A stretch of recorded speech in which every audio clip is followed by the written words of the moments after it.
Selamat datang di di Cangkruan. Cangkruan. Hari ini kita mau ngomongin masalah ngejazz rek. Salah satu event yang lagi booming di Surabaya. Booming. Karena Surabaya kekurangan festival musik, terutama yang jazz. Iya. Sudah bersama saudara Nizar Afandi, Muhammad Nizar Afandi.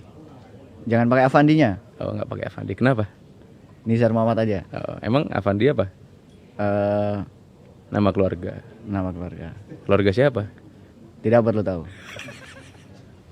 Cuak. Ngejazz rek. Kenapa harus ada ngejazz rek? Mas Nizar. Jadi konsep ngejazz rek dibangun itu sebenarnya ada banyak urgensinya. Kita mau mengajak komunitas-komunitas, terutama komunitas-komunitas jazz, pun juga kita ngelihat atraksi publik, terutama di segmen-segmen tertentu itu, terutama di jazz, di teman-teman komunitas jazz pun juga banyak yang bercerita kalau memang kekurangan lahan bermain. Lahan main yang gede apa yang kecil? Yang besar. Yang besar. Memang ada komunitas jazz di Surabaya? Ada. Contohnya yang diundang sama Ngejazz Rek ini kan ada Jazz Centrum sama Fusion Jazz. Ada ITS Jazz juga sebenarnya kan? Sebenarnya ada, kalau di mahasiswa ada banyak. Kenapa nggak ngundang ITS Jazz? Belum dong. Nggak ada uangnya. Mahal. Emang sebelum ada Ngejazz Rek nggak ada festival-festival jazz di Surabaya yang mengakomodir komunitas jazz itu? Ada, cuman mungkin gini ya, lebih mudahnya itu beberapa pembicaraan dalam komunitas jazz itu memang kalau misal kita lihat, kita nggak hanya melihat jazz di Surabaya saja ya, tapi event-event jazz di Indonesia lah bisa kita bilang seperti itu. Teman-teman jazz sendiri bisa dikatakan mulai tersingkirkan dari festivalnya sendiri seperti itu. Dengan gimmick jazz, dengan gimmick musik-musik tertentu itu terkadang teralihkan dengan aliran-aliran yang mungkin sekarang populernya adalah pop. Oh, jadi festival jazz tapi bintang tamunya Pop bahkan rock ada loh. Oh, dan itu nggak hanya di Surabaya. Bukan festival, cari duit, muter uang. Emangnya nanti Ngejazz Rek ini pure jazz atau tetap akan kayak konser-konser lainnya yang undang pop atau bertahan di jazz? Jadi untuk soulnya, kita membawa jiwa ya. Jadi untuk soulnya memang kita coba lah mengemas bagaimana mengakomodir teman-teman jazz. Pure, coba di situ kayak gitu. Tapi namanya juga acara festival musik, pasti kita perlu untuk mengkolaborasikan aliran-aliran yang berbeda. Bahkan kalau misal kita lihat di luar juga banyak yang mungkin muncul dari, anggaplah ada band yang psychedelic jazz, ada band yang sebenarnya pop tapi dia masih bisa nge-swing seperti itu. Kayak contohnya sekarang ini Nonaria masih bisa nge-swing gitu. Meskipun bisa dikatakan lagu-lagunya itu lagu-lagu tempo dulu gitu kan. Emang kalau bikin festival jazz di Surabaya yakin bakal rame? Bukannya kalau di Surabaya itu festival musik yang rame, pop terutama band itu tuh?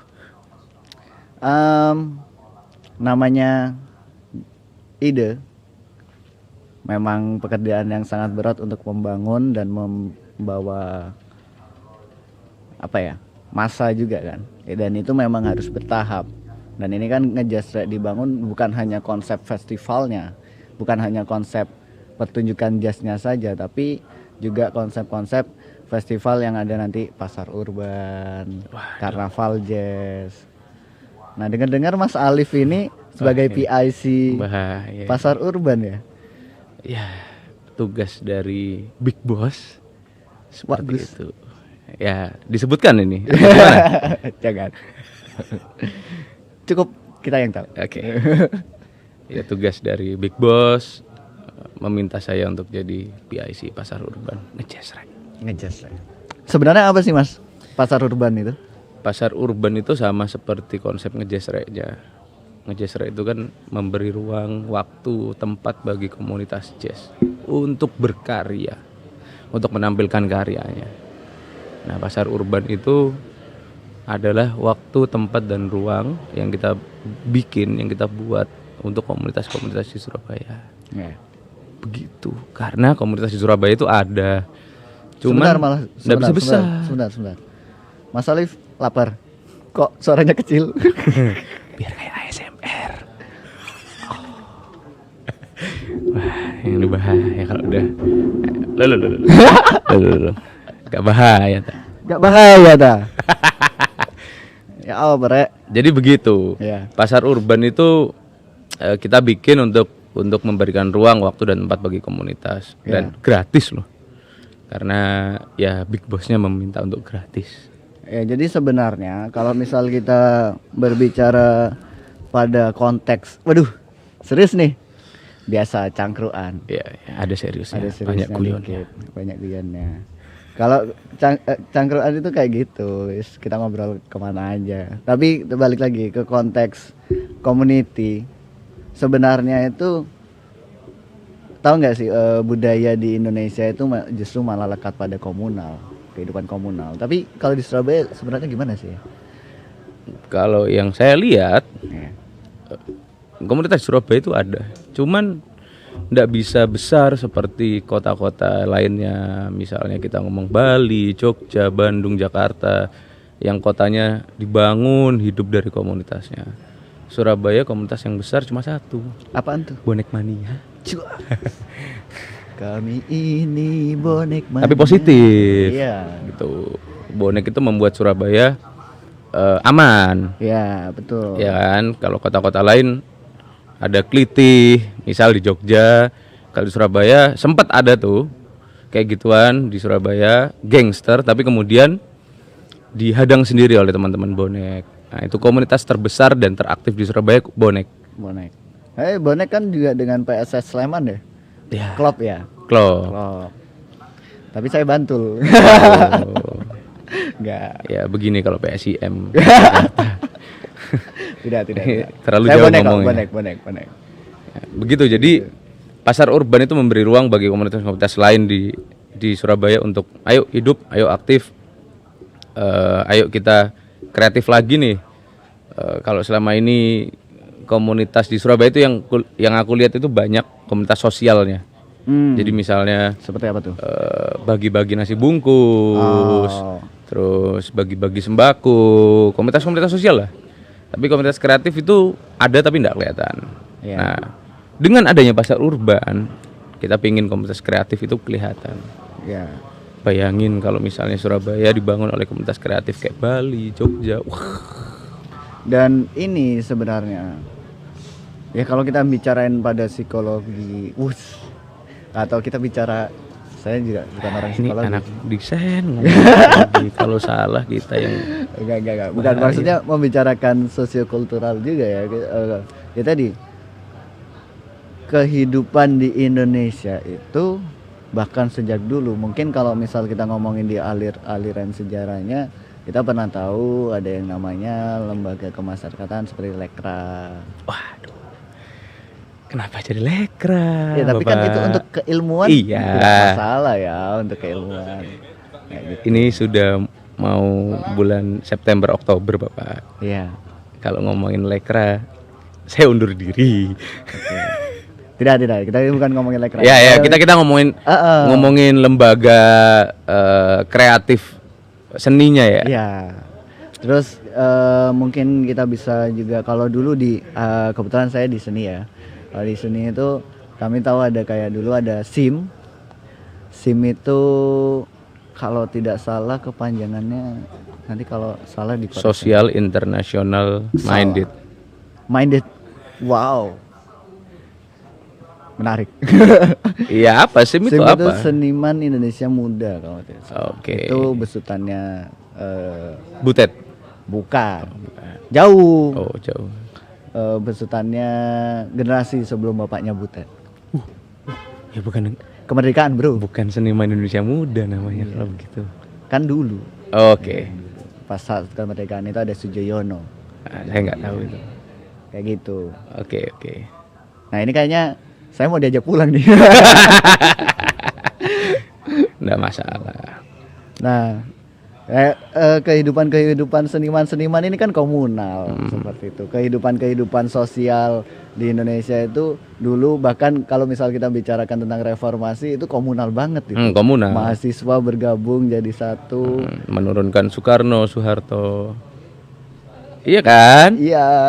Bener kan? Saya tidak hidup di zaman itu, jadi tidak Oh, iya, bisa iya, berbicara oke, apa oke, saja. oke. Anda lahir tahun 2000-an sih. Iya. Iya, iya. Oke, oke, oke. Oke, jadi seperti itu. Itu kan sebenarnya kalau kita lirik dari sosialnya, bahkan mungkin di Pancasila sendiri, berat sekali. Cangkruan bos, Iya, iya, iya. cangkruan re. Tur, tolong sensor itu ya. Nah, itu apa namanya? Namanya komunal itu sangat hidup dari dulu, dan itu tidak bisa kita lepaskan. Cuman dengan adanya sekarang industrialisasi, itu sebenarnya sedikit Bergeser. bergeser, Kenapa itu? materialistis. Oh, cuan. Cuan. Ya, tapi sebenarnya kalau kita berkomunitas dan berkarya dengan komunitas itu, ya akan dapat cuan kan memang. Memang Cuman kebanyakan itu setelah berkarya di komunitas, dianya lebih baik nih namanya, lebih laku keluar dari komunitasnya. Akhirnya komunitasnya bubar atau vakum. seperti itu. Nah, justru kehidupan seperti itu yang sebenarnya menjadi roots, akar dari diri kita, itu yang mau dibawa juga sama Ngejesrek. Di Ngejesrek. Dan itu juga yang dibawa di pasar urban. Dan Ngejesrek ini bakal ada terus atau cuma semusim iya aja? Dong. Ngejesrek bekerja sama dengan Ciputra World dan memproyeksikannya selama 5 tahun ke depan. Oke, Kita proyeksikan 5 tahun dulu ya. 5 tahun. Namanya festival. Berarti nanti setelah 5 tahun boleh dibawa ke keluar Surabaya atau gimana? Jangan dong. Oh, jangan. Nanti Berarti Ngejesrek memang didedikasikan untuk kota Surabaya. kota Surabaya. Berarti akan selamanya diselenggarakan tanggal 27 Mei atau Patokannya adalah, nah ini kisi-kisi untuk semua penonton dan masyarakat Surabaya atau Jawa Timur ya. Kisi-kisinya adalah malam minggu terakhir di bulan Mei? bulan Mei. Kalau minggu terakhir di bulan Mei tanggal 31? Nah, itu di tahun 2025 nanti pas tanggal 31. Oke, berarti siapapun wali kotanya Ngejesrek tetap akan ada. Tetap akan ada. Dan kami merayakan Hari jadi kota Surabaya. Kalau wali kotanya nggak suka jazz Ya udah. dan nggak bolehin gimana? Wah, kalau itu bukan demokrasi namanya. Ya kan nggak masalah kalau wali kotanya nggak suka jazz. Yang kan mau wali kotanya suka atau enggak, kita tetap jalan. Oh, tetap jalan. Emang sponsornya udah ada? Sponsornya Ciputra. Emang Ya, untuk kalau sponsor mah ya namanya festival memang harus sedikit berusaha. Oke, untuk tahun pertama siapa sih yang diundang di Ngejesrek? Kayaknya Siapanya kok nih? nggak banyak yang tahu kayaknya. Ini nggak banyak yang tahu. Banyak yang tahu tapi tua-tua. Oke, siapa itu? Tentunya adalah Syahrani. Oke. Syahrani kan dulu di Queen Fireworks apa ya. Terus Ada Nonaria. Nanti Syahrani itu kolaborasi juga sama Sweet Swing No. Itu sebenarnya Sweet Swing Nov itu teman-teman dari Jazz Jantung juga. Kalau yang Oh, teman-teman jazz Surabaya. iya komunitas, tapi bandnya Dengar-dengar kalau nggak salah Ngejesrek itu konsep awalnya sebenarnya kepinginnya kayak ngayuk jazz. Apakah itu sebuah kebetulan benar atau memang orang-orangnya orang-orang ngayuk jazz? belajarnya di Ngayog Jazz. Oh, belajarnya di Ngayog Jazz. Jadi kalau kita ngomongin Ngayog Jazz, kenapa kok sebut merek Ngayog Jazz ya? Kalau kita ngomongin di Ngayog Jazz itu kan konsep mereka di desa ya. Iya. Di desa-desa, mengajak masyarakat desa kayak gitu kan. Dan itu memang bisa hidup kalau di Jogja. Tapi kalau di Surabaya justru ruang publik yang kita proyeksikan itu di mall. Kenapa kok di mall? Emangnya Surabaya nggak punya ruang publik? Surabaya punya apalagi pas zamannya sebelum wali kota sekarang. Bu Risma. Iya. Zamannya Bu Risma. Oke, saya sebutkan Bu Risma aja biar dikira gak inilah. Wah, ini Berarti lumayan ruang di publik, pojokan ini ya saya. ruang publik Surabaya itu cuma ada di mall atau gimana? Kenapa bukan kau memilih mall? Bukan cuma ada di mall, tapi coba kita lihat pada lifestyle ya. Lihat pada lifestyle-nya. Arek-arek Surabaya itu kalau gabut, apalagi dari dulu lah, mau belanja, gabut atau apa, pilihannya kemana? Kalau mau cari yang dingin, mau yang enak, banyak pilihannya, mau makan enak, mall. Oke. Ya sekarang kita ada Tunjungan dan itu baru dikemas. Siapa tahu nanti ada Yang Jazz lain. Tunjungan. Wah, boleh juga. Boleh juga tuh. Kok disebutkan? Seharusnya itu ide nanti ya. Berarti tahu nggak kenapa alasannya orang Surabaya itu lifestyle-nya ke mall? Cuman satu alasannya, Bos. Apaan tuh? Panas. Justru sebenarnya kalau kita bicara di isu lingkungan, ya emisi karbon dari gedung-gedung Nah, besar juga banyak. berarti memilih mall berarti menambah emisi karbon. Aduh. Cut ya. Sebenarnya enggak, kita coba memanfaatkan ruang publik selagi ruang publik yang ada dan memang bisa membawa apa ya, mungkin kenyamanan kayak gitu. Kalau misal kita membawa nih Ngayog Jazz yang konsepnya di desa, terus kita bawa ke Surabaya yang kampung kayak gitu. Yang stres bukan cuman kita, Pemkot. Lu memang kenapa kan sama aja. Iya, Satpol Desa di PP-nya nanti Jogja, bingung ntar. kampung di Surabaya kan sama aja. Oh, berbeda. Masyarakatnya sama-sama baik loh. Berbeda. Jadi kalau konsep Ngayog Jazz di Ngayog Jazz itu, desa-desa yang dipilih adalah desa-desa yang memang punya wisata kerajinan terutama ya. Misal nih Gerabah atau Genteng lah, bahkan hanya Genteng saja mereka aja seperti itu. Nah kalau di Surabaya kita mungkin sebenarnya menarik ya, kayak jazz di Kia-Kia, Menarik loh. jazz di Peneleh, Bisa. ya, ngomongin Host Cokroaminoto gitu Dan kan. Soekarno. Dan Soekarno. Bisa itu. Dan ID. Bukan ID dong. Siapa ya? Musuh. Musuh. Sama Kartosuwiryo. Kartosuwiryo. Iya. Tapi kan kita ngomongin Host Cokroaminoto. Kita ngomong host ya. Guru bangsa. Guru bangsa. Syarikat Islam. Ya kan kalau misalnya ada konser jazz di tengah kampung Surabaya kan lebih menarik. Menarik ya. Masyarakat kampung bisa dilibatkan, UMKM bisa dilibatkan. Iya. Kenapa memilih mall? Karena Bukannya mall itu tempatnya oligarki. iya, karena yang ngajak mau. Aduh, mohon maaf Pak Sutoto. Guyon Pak, guyon. Enggak. Jadi memang potensi yang lebih mudah dijangkau itu di mall. Kalau misal convention hall nanti sama loh. Dengan konser-konser lainnya. Konser-konser lain. Jadi kita coba carilah di mall. Mall kan juga kalau kita nyari kesamaan dengan Ngayog Jazz, mall itu kan orang masuk gratis. Kecuali di conventionnya. Kalau misalnya ada acara di convention, ada yang gratis, ada yang berbayar. Iya. Nah, tapi kalau kita ballroom atau hall kayak gitu, kan ada yang gratis, ada yang berbayar, tergantung acaranya seperti apa. Tapi kalau di mall, orang-orang bisa belanja. Karena nanti di Cipurawat itu juga ada late night shopping di tanggal 27 itu. Oke, berarti hanya gara-gara ngejazz rek. Enggak dong, late night shopping kan juga mengikuti dari apa namanya?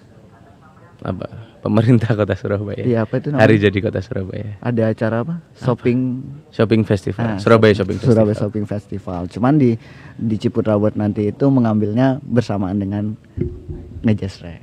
Oke. Seperti itu. Nah, hal seperti itu kan sebenarnya kita memberikan konsep baru bahwa ya di atrium-atrium di sekitar tenan dan sebagainya itu bisa diadakan hiburan yang egaliter seperti itu. Artinya kalau kita nonton konser berbayar dan sebagainya itu kan memang pasti ada segmen-segmen tertentu, tapi kalau di atrium ini meskipun kita segmennya di jazz, orang bisa nonton jazz seperti apapun. Berarti ngejazz rap ini gratis atau gimana? Gratis. Kok bisa gratis? Duitnya banyak ya mas? Tanya bos besar ya. Tidak berani ngomong.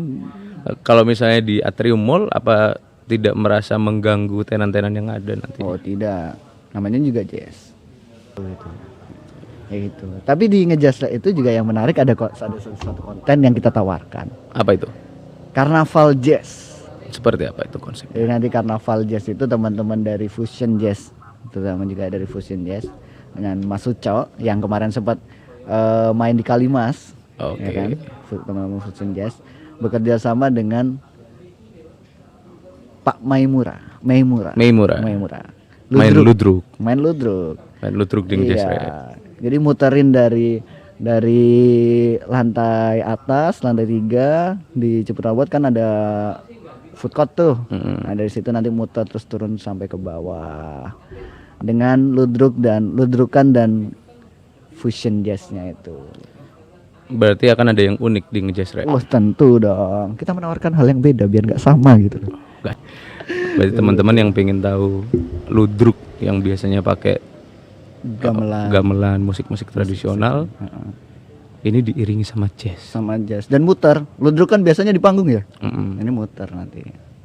Kayak gitu. Dan akan ada tiap tahun. Akan ada ludrukannya. Kalau ludrukannya nanti bisa berubah. Konten ludrukan itu kan ide-ide yang bisa berkembang. Oke. Gitu. Siapa tahu nanti Cak Kartolo mau ikut. Bayarannya berapa mas sekarang? Nggak tahu. Mungkin Pemprov mau. Pemkot. Cak Kartolo Pemprov dong. Oh iya. Ya bisa Cak Kartolo, mungkin Cak Lontong ya. Cak Lontong bisa. Jadi kita konsep ngejazz rap itu memblending konsep budaya lokal dengan jazz. Seni lokal dengan jazz. Dan itu egaliter banget. Egaliter. Ya. Meskipun jazz dulu sebenarnya kan juga musik egaliter. Musiknya orang hitam kan? Wah rasis kabur. ya tapi ya. Ini bukan rasis ya. Ini kita berbicara sejarah ya. Jazz kan diciptakan oleh saudara-saudara kita orang berkulit hitam. Iya betul. Tapi kenapa sekarang kok jazz kesannya jadi milik orang berduit? Ya, itu kan jiwa yang juga sebenarnya kalau tadi kita ngomongin ngayog jazz itu jiwa yang dibawa juga oleh ngayog jazz gitu. Dan itu jiwa yang dibawa juga oleh ngejazz rap. Dibawa juga oleh ngejazz rap. Oke. Soulnya ya, bukan bentukannya terus kita pindahkan tempatnya saja enggak, tapi soulnya. Oke. Nah, biasanya kalau konser itu kan buat narik massa kita butuh artis-artis yang ternama. Apakah ngejazz rap tidak mau menggandeng artis-artis ternama? Misalnya Kenny G, Michael Bublé. Suatu saat lah ya. Karena kan tahun pertama. Oke. Tahun pertama aja ini kita bisa ngundang Nonaria.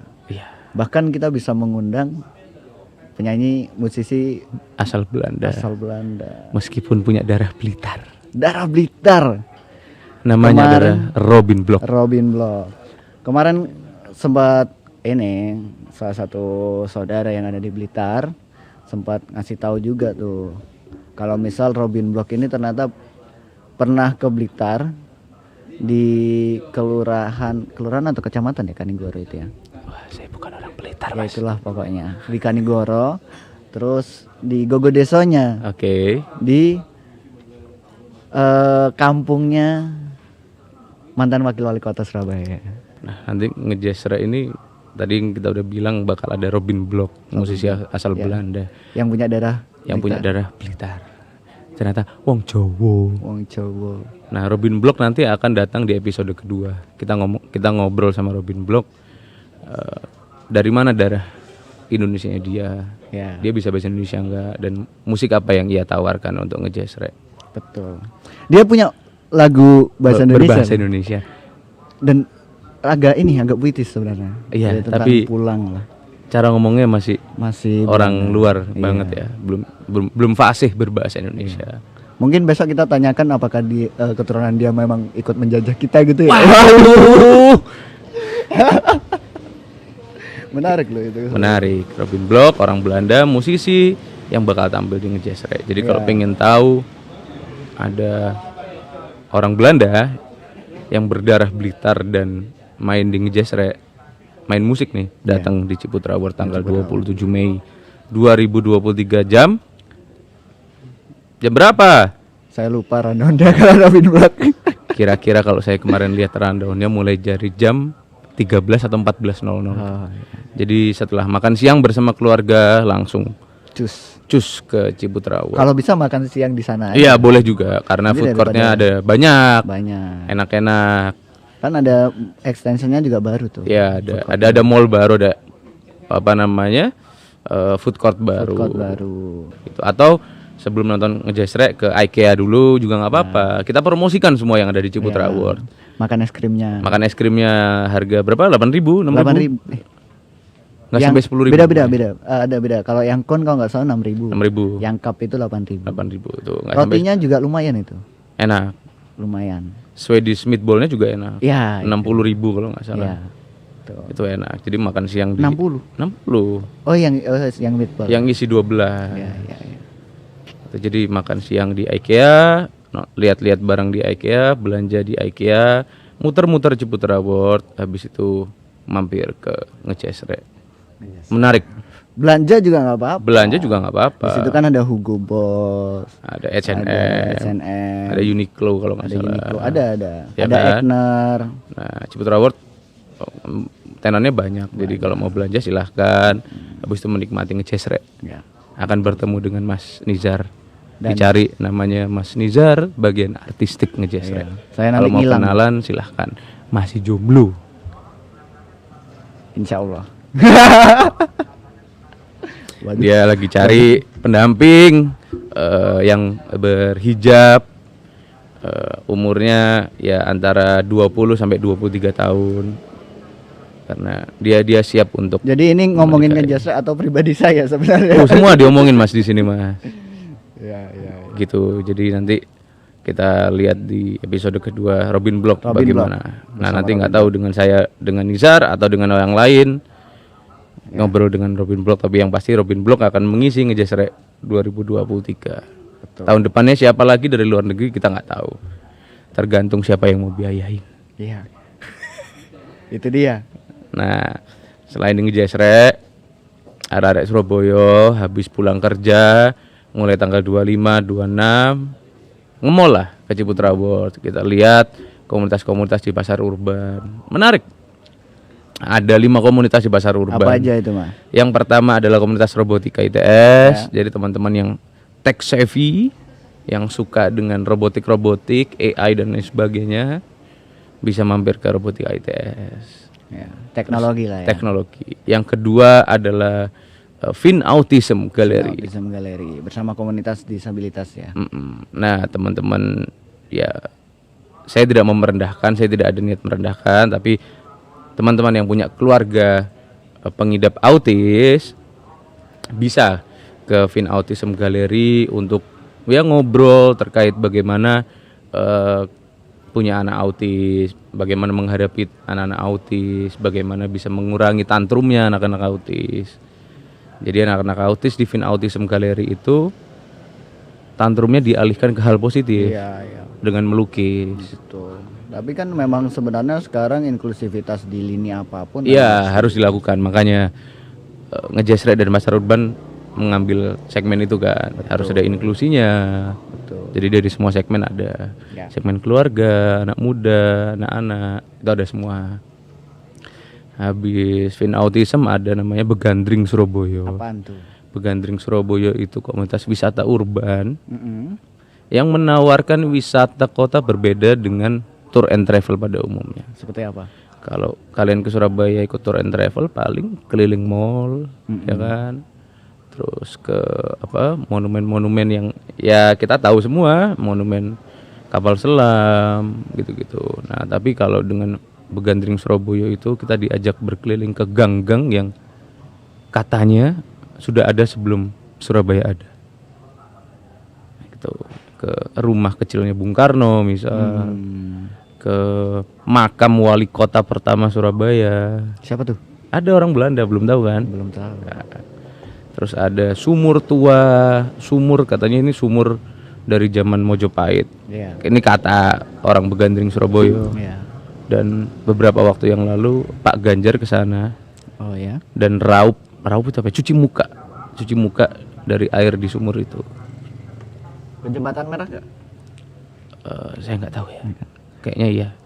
Salah satu tokoh Sri Mulat itu ada yang ngomong kalau Oh iya. jembatan Sri Mulat itu Jembatan dicat. merah. Ya, Itu jembatan merah karena dicat. karena bukan pertempuran, karena dicat. Karena dicat. Ya memang benar, karena Iya. catnya merah. Iya. Kalau catnya hijau, jembatan hijau Ya, namanya. tapi padahal sejarahnya dulu. Sejarahnya adalah jembatan merah, tempat di mana AWS Malabi meninggal karena ditembak.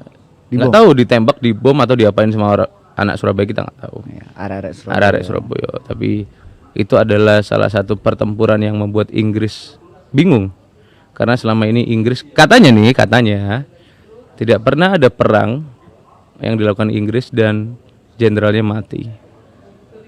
Oh. Wow. Tidak mau diakui.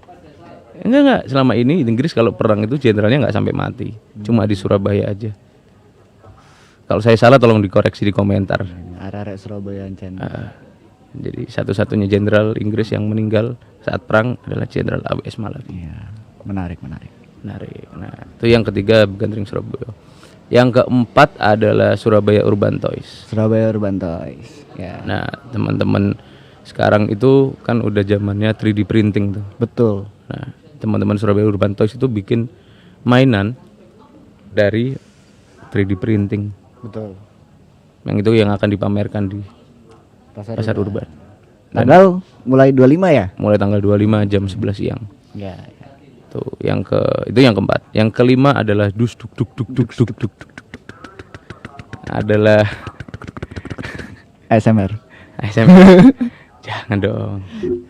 Dus duk duk. Dus duk duk. Adalah komunitas. Kayaknya berawal dari komunitas juga mereka ya, tapi sekarang udah jadi entitas bisnis. Nggak masalah. Ya. Komunitas yang memberikan warna baru di furnitur, di dunia furnitur. Biasanya kan furnitur dari besi, dari kayu.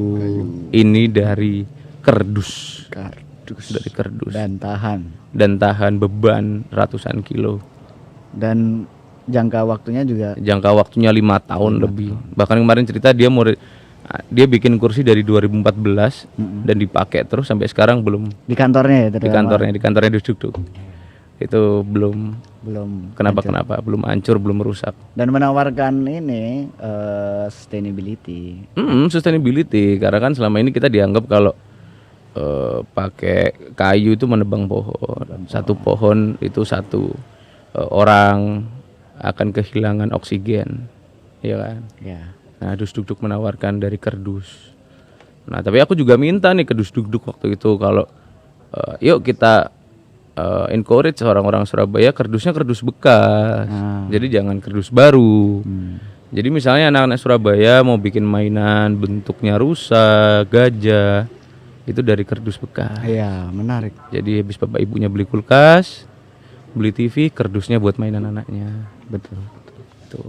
Itu Kayak habis belanja kan sekarang pakai dus kan tuh. Jadi bisa buat mainan anak kecil. Iya, daripada numpuk di gudang. Daripada beli mainan mahal-mahal kan. Betul. Lebih baik bikin mainan sendiri. Dan Dus Duk Duk itu bisa buat piagam juga loh. Buat piala.